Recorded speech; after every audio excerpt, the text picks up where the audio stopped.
مفتی طارق مسعود special.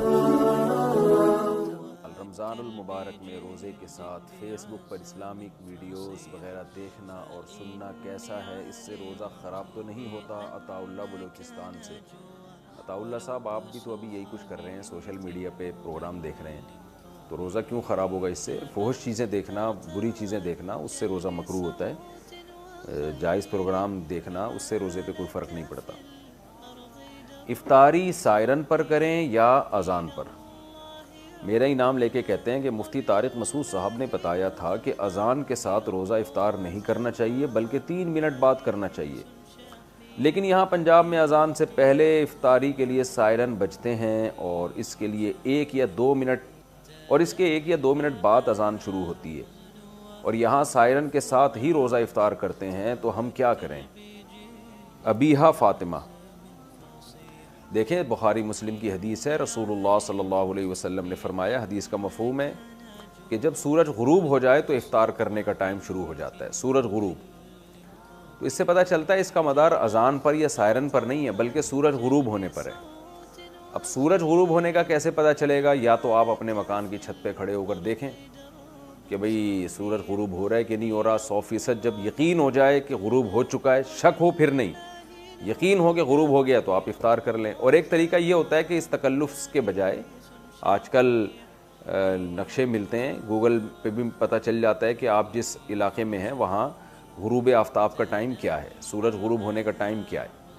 Karachi کا الگ time ہے، لاہور کا الگ ہے، مختلف جگہوں کا الگ ہے۔ تو جو ٹائم غروب آفتاب کا لکھا ہوا ہو اس سے کم 2 منٹ کے بعد روزہ افطار کریں، کم سے کم۔ وجہ اس کی یہ ہے کہ یہ جو ٹائم نقشوں میں لکھا ہوتا ہے یہ 100% یقینی نہیں ہوتا، خوب سمجھ لیں۔ جب جیسے لکھا ہے نا، فار ایگزامپل کراچی میں آج کا ٹائم جو لکھا ہوا ہے وہ ہے 6:50، فار ایگزامپل، شاید 51 ہو یا 49 ہو، مجھے پوری طرح یاد نہیں ہے، 6:50 لکھا ہوا ہے۔ تو آخری درجے کی احتیاط یہ ہے کہ 6:52 پہ، یعنی 50 لکھا ہوا ہے تو 52 پہ آپ افطار کریں، کیونکہ 6:50 یہ اس میں 100% کیلکولیشن صحیح نہیں ہوتی ہے، بعض دفعہ 1 آدھ منٹ بعد سورج غروب ہو رہا ہوتا ہے، تو آپ 2 منٹ کی کم سے کم، بعض علماء تو کہتے ہیں 3 منٹ احتیاط، لیکن چلیں آپ 2 منٹ بھی احتیاط کر لیں۔ میں تو ویسے 3 منٹ کرتا ہوں، 6:50 اگر لکھا ہے تو 6:53 پہ افطار کرتا ہوں میں، یعنی 2 منٹ بھی احتیاط جبھی ہوگی نا جب 53 پہ آپ کریں گے، 50 لکھا ہوا ہے تو آپ 53 پہ افطار کریں، اور آپ کی گھڑی بھی صحیح ہو تو اسٹینڈرڈ ٹائم کے مطابق اپنی گھڑیوں کو صحیح کریں، اور 6:50 لکھا ہوا ہے تو 6:53 جیسے ہی ہوتے ہیں آپ فوراً افطار کر لیں، یہ احتیاط والا طریقہ ہے۔ تو اذان اگر اس احتیاط کے ساتھ ہوتی ہے تو پھر اذان پر افطار کریں، سائرن اگر بجایا جاتا ہے اس احتیاط کے ساتھ تو سائرن پر اعتماد کریں، لیکن آج کل میں نے دیکھا ہے لوگ احتیاط نہیں کرتے، اذانیں ٹائم سے پہلے بھی بعض مسجدوں میں دے دی جاتی ہیں، بعض لوگوں کا مسلک یہ ہے کہ سورج ابھی پورا غروب نہیں ہو تو بھی روزہ افطار جائز ہے، تو اپنے مسلک کو سارے سب پہ تھوپ دیتے ہیں وہ، اور اذان دے دیتے ہیں پہلے، لوگوں کے روزے خراب ہو جاتے ہیں اس سے، لوگ سمجھتے ہیں کہ افطار کا ٹائم ہو گیا ہے۔ تو اگر آپ کو اپنی مسجد کے مؤذن پر اعتماد ہے، اس کو بتایا ہوا ہے آپ نے، اور آپ اس پر اعتماد کرتے ہیں اور اس کو یہ سارے مسائل معلوم ہیں، اس کو پتہ ہے 6:50 اگر لکھا ہے تو 53 ہوتے ہی اذان دینی ہے، تو پھر تو آپ اذان پر افطار کریں۔ لیکن مؤذن کا پتہ نہیں ہوتا، بعض دفعہ وہ جلدی دے دیتے ہیں، بعض دفعہ ٹائم ہو جاتا ہے پھر بہت بعد میں جا کے دے رہے ہوتے ہیں، تو اس لیے بہتر طریقہ یہی ہے کہ آج کل تو موبائل میں اپلیکیشن ڈاؤن لوڈ ہو جاتی ہیں، اس میں سحر و افطار کے ٹائم لکھے ہوئے ہوتے ہیں، تو گھر میں کوئی کیلنڈر لے کے لگا لیں اور اس کے مطابق افطار کیا کریں۔ جو غروب آفتاب کا ٹائم ہے اس سے کم 2 منٹ کے بعد، یعنی 50 لکھا ہوا ہے اس پہ، 6:50 لکھا ہے تو 6:53 ہوتے ہی آپ افطار کر لیں۔ افطاری کے لیے اندھیرے کا انتظار کرنا، بعض حضرات حدیث کا حوالہ دے کر کہتے ہیں کہ رسول اللہ صلی اللہ علیہ وسلم نے غروب شمس کے بعد جب تک اچھی طرح رات نہیں ہو گئی افطار نہیں فرمایا، اور قرآن مجید میں بھی لیل رات تک روزہ رکھنے کا حکم ہے، اس بارے میں وضاحت فرما دیں۔ محمد اسید جدہ سے نبی صلی اللہ علیہ وسلم نے فرمایا میری امت اس وقت تک خیر میں رہے گی جب تک افطاری میں، حدیث کا مفہوم ہے، ستارے نکلنے کا انتظار نہ کرے، یعنی بہت تاخیر نہ کرے۔ اور صحیح ہے بخاری، صحیح ہے مسلم کی واضح حدیث موجود ہے کہ جب رات ظاہر ہو جائے اور سورج غروب ہو جائے تو اس وقت فقد افطر الصائم، روزے دار کے افطار کا وقت اس وقت آ جائے گا۔ تو اس سے پوری امت کا اجماع ہے، اہل سنت والجماعت کا، چاروں مکاتب فکر کا، حنفیہ، مالکیہ، شافعیہ، حنابلہ، ان چاروں مکاتب فکر کا اتفاق ہے کہ سورج کے غروب ہوتے ہی روزے کے افطار کا ٹائم ہو جاتا ہے۔ ہاں اس میں اتنی جلدی کرنا کہ آپ کو ابھی یقین ہی نہیں ہے کہ سورج غروب ہوا ہے، پھر یہ جائز نہیں ہے۔ جب 100% یقین ہو جائے کہ سورج غروب ہو گیا ہے تو اس وقت روزہ افطار کیا جائے۔ تو نبی صلی اللہ علیہ وسلم سے اگر تاخیر ثابت بھی ہے تو وہ تاخیر اس لیے کہ یقین ہو جائے کہ سورج واقعی غروب ہو چکا ہے۔ بعض دفعہ بادل آئے ہوئے ہوتے ہیں، صحیح یقین نہیں ہوتا کہ پتہ نہیں یہ بادلوں کی وجہ سے اندھیرا ہو رہا ہے یا سورج کے غروب ہونے کی وجہ سے اندھیرا ہو رہا ہے، تو اس لیے جب یقین ہو جائے تو سورج غروب ہوتے ہی ہمیں افطار کا حکم ہے۔ اور نبی صلی اللہ علیہ وسلم نے صحیح احادیث میں پھر افطار میں جلدی کا حکم دیا ہے، اس میں تاخیر کی اجازت نہیں دی ہے۔ رہا یہ مسئلہ کہ قرآن میں آتا ہے ثم اتموا الصیام الی اللیل، رات تک روزے کو مکمل کرو، تو رات کا اطلاق اندھیرے پر بھی ہوتا ہے اور رات کا اطلاق عشاء کے وقت پر بھی ہوتا ہے۔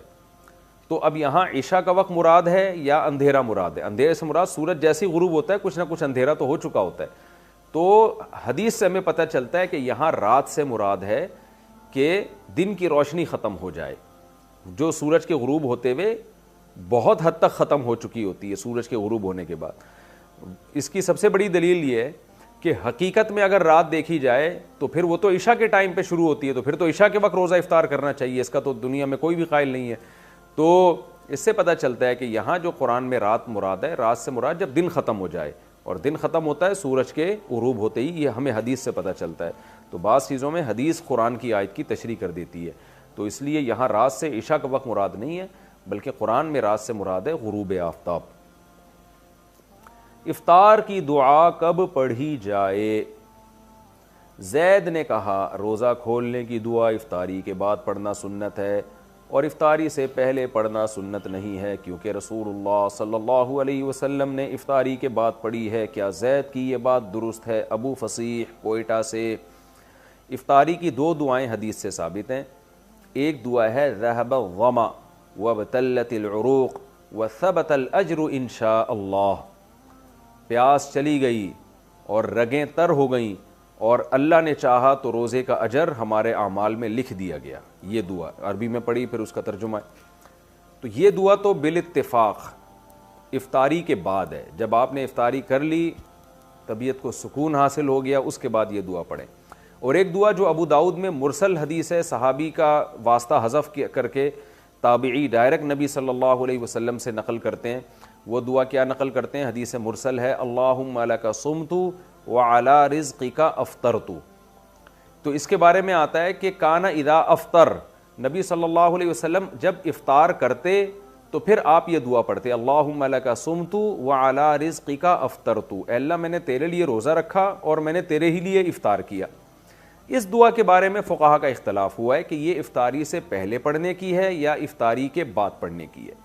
جو حضرات جنہوں نے اچھا نبی سے نہیں پتا صاف لفظ واضح طور پر کہ آپ افطاری کے بعد پڑھتے تھے یا پہلے پڑھتے تھے، تو جن حضرات نے حدیث کے ظاہری الفاظ کو دیکھا، جو الفاظ میں ابھی پڑھ کے سناتا ہوں، جنہوں نے حدیث کے ظاہری الفاظ کو دیکھا انہوں نے کہا کہ یہ افطاری کے بعد پڑھی جائے گی۔ حدیث کے ظاہری الفاظ کیا ہیں؟ کانا اذا افطر، نبی جب افطار کرتے، تو اس سے تو پتہ چل رہا ہے جب افطار کر لیتے، افطاری کے بعد یہ دعا پڑھتے۔ اور دعا کے الفاظ بھی کیا ہیں؟ اللہم لک صمت، اے اللہ میں نے تیرے لیے روزہ رکھا، یعنی پاسٹ کی بات ہے، وعلی رزقک افطرت، اور تیرے رزق پر میں نے افطار کیا، تو اس کا مطلب کر چکا ہے نا، تبھی تو دعا پڑھ رہا ہے۔ تو یہ ان حضرات کی رائے ہے جو یہ کہتے ہیں کہ افطاری کے بعد یہ دعا پڑھی جائے گی، لیکن دوسرے جو بہت سے علماء اس کے قائل ہیں کہ افطاری کے وقت یہ دعا پڑھی جائے گی۔ ان کی دلیل کیا ہے؟ وہ یہ کہتے ہیں کہ جو کام ہونے والا ہوتا ہے اسے بھی پاسٹ اور ماضی کے صیغوں سے تعبیر کیا جاتا ہے۔ جیسے حدیث میں جو آتا ہے نا کانا اذا افطر، نبی جب افطاری کرتے مطلب افطاری کا ارادہ کرتے۔ اس کی مثال ایسے جیسے قرآن میں آتا ہے یا ایھا الذین آمنوا اذا قمتم الی الصلاۃ، اے ایمان والو جب تم نماز کے لیے کھڑے ہو جاؤ، فاغسلوا وجوہکم، اپنے چہروں کو دھو۔ تو کیا مطلب کھڑے ہو جاؤ پھر تھوڑی دھو، بلکہ جب تم کھڑے ہونے کا ارادہ کرو۔ تو جو کام ہونے والا ہوتا ہے اس کو بھی ماضی سے تعبیر کیا جاتا ہے۔ تو اذا افطر کا مطلب اذا اراد ان یفطر، نبی صلی اللہ علیہ وسلم جب افطار کرتے یعنی جب افطار کا ارادہ کرتے, جب افطار کی نیت کرتے, اس وقت یہ دعا پڑھتے. اسی طرح یہ جو حدیث میں الفاظ ہیں کہ اس میں ماضی کے صیغے اللہم لک صمت وعلی رزقک افطرت, اے اللہ میں نے تیرے لیے روزہ رکھا, تیرے رزق پر میں نے افطار کیا. تو یہاں بھی یہ علماء کہتے ہیں کہ افطار کیا کا مطلب کرنے والا ہوں. تو جو کام ہونے والا ہوتا ہے اس کو بھی ماضی کے صیغوں سے تعبیر کیا جاتا ہے. اس کی عربی زبان میں بہت مثالیں ملتی ہیں. تو اب دونوں طرف دلائل ہیں اور کوئی یقینی دلیل کسی ایک مسلک کی تائید کے لیے بھی نہیں ہے. البتہ ہماری رائے میں یہ جو دوسرا موقف ہے یہ زیادہ دلیل کے لحاظ سے اس لیے افضل معلوم ہوتا ہے. دوسرا موقف کیا ہے کہ افطاری سے پہلے پڑھنی چاہیے یہ دعا, یعنی افطاری کے وقت, افطاری کا بالکل ٹائم ہو چکا ہے تو آپ کھجور کھانے سے پہلے, پانی پینے سے پہلے یہ دعا پڑھ لیں, اللہم لک صمت وعلی رزقک افطرت, یہ پڑھ کے آپ کھائیں. تو وہ یہ موقف ہماری رائے میں اس لیے ہے کہ تعامل ناس ہے, عامۃ المومنین اسی پر عمل کرتے چلے آ رہے ہیں کہ عام طور پر یہ دعا افطاری سے پہلے پڑھی جاتی ہے. اور ویسے بھی دو دعائیں ہیں, تو ایک افطاری سے پہلے پڑھ لی جائے اور ایک افطاری کے بعد, کیونکہ افطاری کے بعد والی جو دعا ہے وہ تو متعین ہے, ذهب الظما وابتلت العروق وثبت الاجر ان شاء اللہ تعالی. تو ہماری رائے میں یہ دوسرا موقف زیادہ بہتر معلوم ہوتا ہے تعامل ناس, لوگوں کے عمل کی وجہ سے. شریعت میں جو ہے نا اتفاق, اتحاد, ما رآہ المؤمنون حسنا فهو عند اللہ حسن. عبداللہ بن مسعود کا قول ہے کہ جس چیز کو مسلمان اچھا سمجھتے ہوں اللہ کی نظر میں بھی وہ اچھی ہوتی ہے. تو 1.5 اینٹ کی الگ سے مسجد نہیں بنانی چاہیے, جب جس پر سب عمل کر رہے ہیں تو اسی پر عمل کی جائے, جبکہ اس پہ دلیل بھی قائم ہو. تو بہرحال دونوں طرف دلائل ہیں. کسی ایک موقف پر سختی کرنا, دوسرے کو برا بھلا کہنا, یہ درست نہیں ہے. اگر کوئی وہ والا موقف اختیار کرتا ہے کہ نہیں جی افطاری کے بعد ہی یہ دعا پڑھنی چاہیے, تو بھی ٹھیک ہے, تو بھی کوئی حرج نہیں ہے, تو کوئی حرج نہیں ہے اس میں. تو ہماری رائے یہ ہے کہ بہتر ہے کہ پہلے پڑھ لی جائے اور دوسری والی دعا افطاری کے بعد پڑھی جائے. بیماری میں روزہ چھوڑنے کے لیے ڈاکٹر کی ہدایت ضروری ہے. کسی شخص کی طبیعت خراب ہونے کی وجہ سے وہ روزہ نہ رکھے تو علماء بتاتے ہیں کہ کوئی دیندار اور ماہر ڈاکٹر کے کہنے پر چھوڑ سکتا ہے. لیکن اگر کسی کے پاس ڈاکٹر کو بتانے کی فیس ہی نہ ہو تو وہ کیا کرے؟ کیا اپنی رائے کی بنا پر طبیعت خراب ہونے کی وجہ سے روزہ چھوڑ سکتا ہے؟ محمد سعادت خان انڈیا سے. دیکھیں, ایک آدمی کو اپنے بارے میں غالب گمان ہے, وہم نہیں ہے, غالب گمان ہے کہ میں نے روزہ رکھا تو میری طبیعت خراب ہوگی. بعض دفعہ پیشنٹ کو تجربوں سے پتہ چل جاتا ہے, جیسے شوگر کے مریض کو بار بار ڈاکٹروں کے پاس جانے کی ضرورت نہیں ہوتی. شوگر کے پیشنٹ کو پتہ ہوتا ہے کہ میری طبیعت کب خراب ہوگی اور کب مجھے چینی کھانی ہے اور کب مجھے چینی سے اوائڈ کرنا ہے. اس کو اپنے تجربے سے بھی اگر اندازہ ہو گیا تو پھر اس کو ڈاکٹر کے پاس جانے کی ضرورت نہیں ہے, خود فیصلہ کر سکتا ہے. لیکن بعض بیماریاں ایسی ہوتی ہیں اس میں آپ کی رائے کا اعتبار نہیں ہوتا. میں نے بہت دفعہ مریضوں کو دیکھا ہے, وہ کسی چیز سے خام خواہ میں پرہیز کر رہے ہوتے ہیں, ڈاکٹر سے پوچھتے ہیں تو ڈاکٹر کہتا ہے اس سے پرہیز کرنے میں آپ کی بیماری کا کوئی تعلق نہیں ہے اس کے پرہیز سے. روزے میں بھی میں نے خود ایک پیشنٹ کو دیکھا کچھ دن پہلے, مجھ سے مسئلہ پوچھنے کے لیے آئے کہ اس بیماری میں میرے لیے روزہ رکھنا نقصان دہ ہے. تو میں نے کہا آپ ڈاکٹر سے پوچھیں. تو پھر انہوں نے کہا میں نے ڈاکٹر سے پوچھا ہے تو ڈاکٹر نے کہا کہ روزہ رکھنے سے اس بیماری کا کوئی تعلق نہیں ہے, آپ کو کوئی نقصان نہیں ہوگا اس سے. تو اس لیے ڈاکٹر کی بات زیادہ قابل اعتماد ہوتی ہے. تو اپنی طرف سے ہوائی تکے نہیں چلانے چاہیے, ہوائی فائرنگ نہیں کرنی چاہیے. رمضان کا روزہ ہے, اسلام کا رکن ہے. آپ کہہ رہے ہیں ڈاکٹر کی فیس نہیں ہے, تو ڈاکٹر چلتے پھرتے مل جاتے ہیں مسجد میں, آپ کے کوئی نہ کوئی ڈاکٹر آتے ہوں گے, ان سے چلتے چلتے پوچھ لیں ڈاکٹر صاحب اس بیماری میں. تو میرا خیال ہے ایک مسئلہ بتانے کا, یعنی شرعی مسئلے میں رہنمائی کرنے کے ڈاکٹر آپ سے پیسے کیوں لے گا؟ پھر بھی اگر کسی کے لیے ممکن نہیں ہے تو پھر وہ غالب گمان پر عمل کر سکتا ہے کہ اس کو اگر غالب گمان ہے اپنے بارے میں کہ واقعی میں روزہ رکھوں گا تو میری صحت کو, یعنی میری بیماری بڑھ سکتی ہے, بیماری جو ہے بڑھ سکتی ہے یا میں بیمار ہو سکتا ہوں, تو اپنے تجارب سے کسی کو اندازہ ہو گیا ہو تو بھی اس کو روزہ چھوڑنے کی اجازت ہے. روزے میں ناک میں وکس استعمال کرنا, زکام کی صورت میں ناک میں وکس استعمال کرنا کیسا ہے؟ کیا اس سے روزہ خراب ہوگا کیونکہ اس کی خوشبو کافی تیز ہوتی ہے؟ بصیر کاکڑ شارجہ سے. دیکھیں, تیز خوشبو سونگھنے سے روزہ نہیں ٹوٹتا, ایسی چیز سونگھنے سے روزہ ٹوٹتا ہے جس کے ذرات آپ کے حلق میں جا رہے ہوں. تو وکس آپ اندر لگائیں گے, مستقل لگی رہے گی, تو میرا خیال ہے کہ لازمی اس کے ذرات پھر آہستہ آہستہ ناک کے ذریعے حلق میں جاتے ہیں. تو اس لیے وکس کا استعمال روزے میں جائز نہیں ہے, ناک میں لگانا یعنی. بیمار شخص رمضان کی برکت کیسے حاصل کرے جو بیماری کی وجہ سے روزہ نہ رکھ سکیں، اور رمضان کے فضائل سے کیسے مستفید ہوں؟ ضیاء الرحمن ہنگو سے۔ حدیث میں آتا ہے کہ جو شخص کسی عبادت میں مشغول تھا، معمول تھا اس کا، پھر بیماری کی وجہ سے وہ عبادت نہیں کر پایا تو اللہ اس بیماری میں بھی اس کا وہ عمل لکھ رہے ہوتے ہیں۔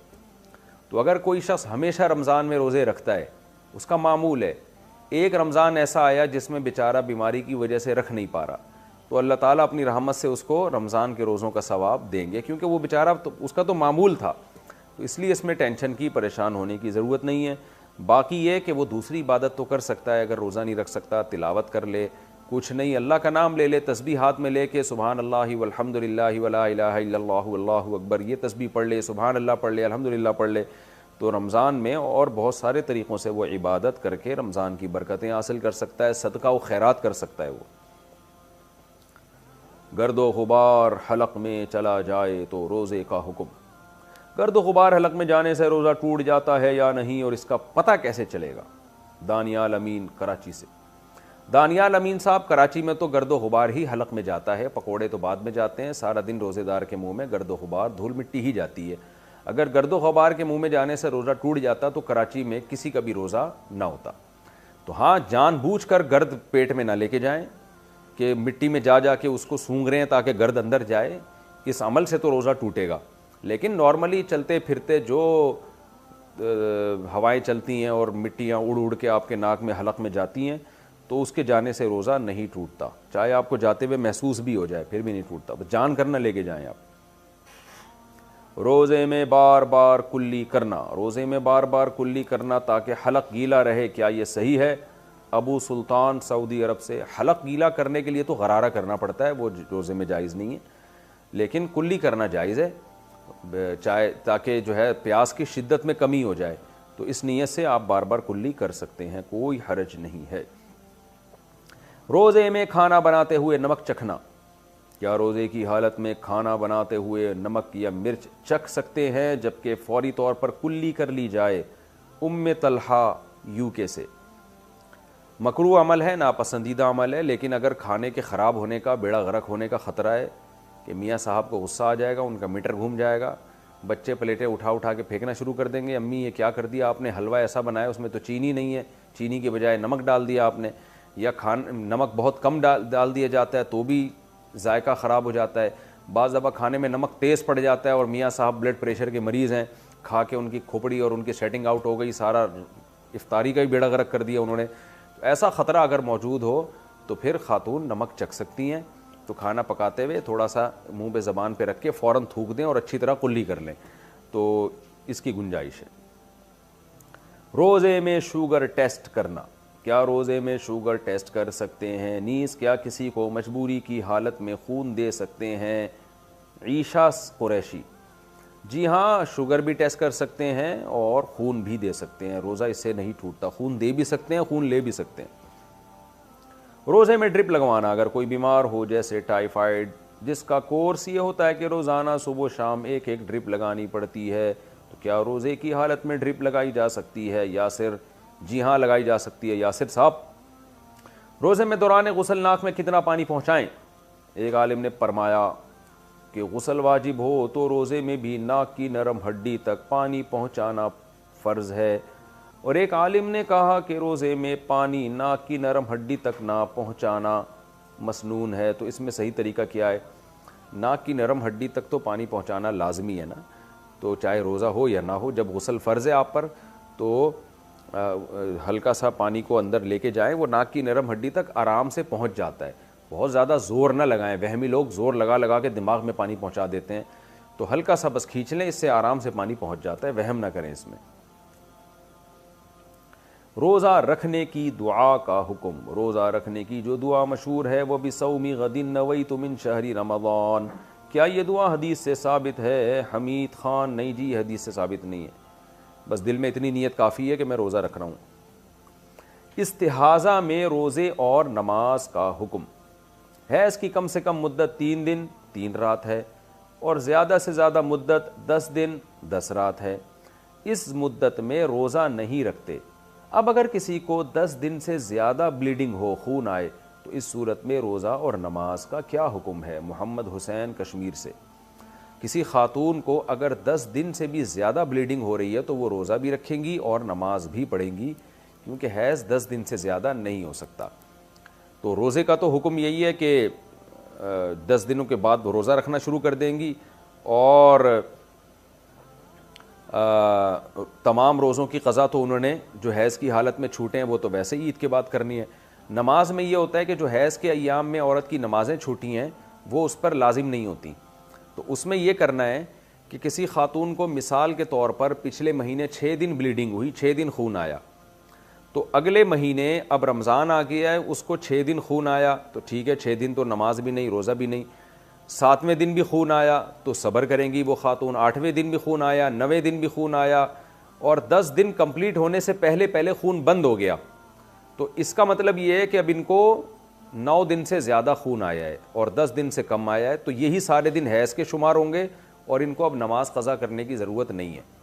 لیکن اگر کسی خاتون کو پچھلے مہینے فار ایگزامپل مثال کے طور پر 6 دن خون آیا، اگلے مہینے 6 دن سے زیادہ آتے آتے اتنا آ گیا کہ 10 دن سے بھی کراس ہو گیا، تو 10 دن سے جب کراس ہوگا تو یہ اس کی علامت ہوگی کہ بھئی یہ حیض کا خون نہیں ہے، یہ استحاضے کا خون ہے. اور ایسے موقع پہ پھر یہ دیکھا جائے گا پچھلے مہینے کتنے دن خون آیا تھا. پچھلے مہینے چونکہ 6 دن خون آیا تھا تو 6 دن حیض کے سمجھے جائیں گے، اور 6 دن سے اوپر جتنے دن ہیں وہ استحاضہ کی سمجھے جائیں گے، پاکی کے دن سمجھے جائیں گے. لہذا اس میں جو نمازیں انہوں نے چھوڑی تھی ان کی قضا کرنی پڑے گی ان کو. خوب سمجھ لیں یہ مسئلہ کہ 10 دن سے جب زیادہ لمبا خون آتا ہے تو پھر یہ دیکھا جاتا ہے پچھلے مہینے کتنے دن خون آیا تھا. پچھلے مہینے جتنے دن خون آیا تھا وہ حیض، اس سے زیادہ پاکی کے اور استحاضہ کے ایام. اور اگر 10 دن سے پہلے خون بند ہو جائے تو سارے دن حیض کے ہی شمار ہوتے ہیں. پھر تسہیل بہشتی زیور ایک کتاب ہے، حضرت مولانا شرف علی تھانوی رحمۃ اللہ علیہ کی، جامعۃ الرشید والوں نے آسان کر کے چھاپا ہے اس کو. وہ کتاب ہر گھر کی ضرورت ہے. اس میں خواتین حیض و نفاس کے مسائل پڑھیں، اور مردوں کے مسائل بھی ہیں، خواتین کے مسائل بھی ہیں. پہلے وہ بہت مشکل تھی، اب بہت آسان کر کے چھاپی ہے. اس میں یہ تمام مسائل آپ کو پتہ چل جائیں گے. آج کل ہماری خواتین کو بالکل بھی حیض و نفاس کے مسائل نہیں پتہ ہوتے، نمازیں ضائع ہوتی ہیں، روزے ضائع ہوتے ہیں، بڑے مسائل ہوتے ہیں اس میں. مفتی طارق مسعود اسپیشل.